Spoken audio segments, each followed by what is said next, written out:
नमस्कार. श्री स्वामी समर्थ. मी सौ देवयानी भालचंद्र पाटील आपणा सर्व दर्शक श्रोत्यांचे यशवंत उवाच चॅनलमध्ये मनापासून हार्दिक स्वागत करते. ब्रह्मांड नायक संचारेश्वर श्री स्वामी समर्थ अक्कलकोट तथा प्रज्ञापूरला येण्यापूर्वी त्यांच्या प्रगटीकरणानंतर त्यांनी संपूर्ण भारतभर विविध ठिकाणी वेगवेगळ्या नावांनी भ्रमण केले. तेथे त्यांनी अल्पस्वल्प काळ वास्तव्यही केले. प्रगटीकरणानंतर प्रथमतः ते हिमालयात दिगंबराचार्य म्हणून वावरले. त्यानंतर ते ओरिसातील जगन्नाथपुरी येथे जगन्नाथ स्वामी ह्या नावाने वावरले. तदनंतर ते हरिद्वारला आले. तेथे त्यांना तसे नावगाव काही नव्हते. तरीही काही भाविक भक्त त्यांना परमहंस संबोधित.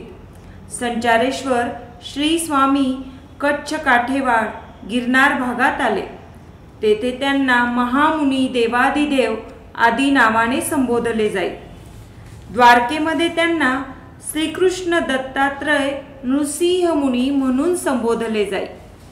रामेश्वरला त्यांना श्री स्वामी संबोधित. राजूर येथे त्यांना चंचल भारती म्हणून संबोधित. मंगळवेढ्यात जेव्हा संचारेश्वर आले तेव्हा त्यांना दिगंबर बाबा म्हणूनच सर्व संबोधित.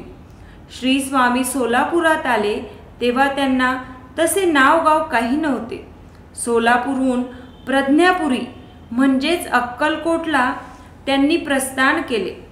येथे इतर स्थानांपेक्षाही दीर्घकाळ म्हणजे 21 ते 22 वर्ष स्वामींनी वास्तव्य केले. म्हणून त्यांना अक्कलकोट निवासी श्री स्वामी समर्थ म्हणूनच संबोधले जाते. यशवंत यूट्यूब चॅनलचे आपण सर्व दर्शक श्रोते अक्कलकोट स्वामींच्या लीला ऐकणार आहोत, बघणार आहोत. आपल्या दररोजच्या आयुष्यात जगण्यासाठी उपयुक्त ठरणारा बोध आपण त्यातून घेणार आहोत. तरी आपण सर्वांनी या लीलांचा लाभ घ्यावा ही विनंती करते व इथेच थांबते. धन्यवाद.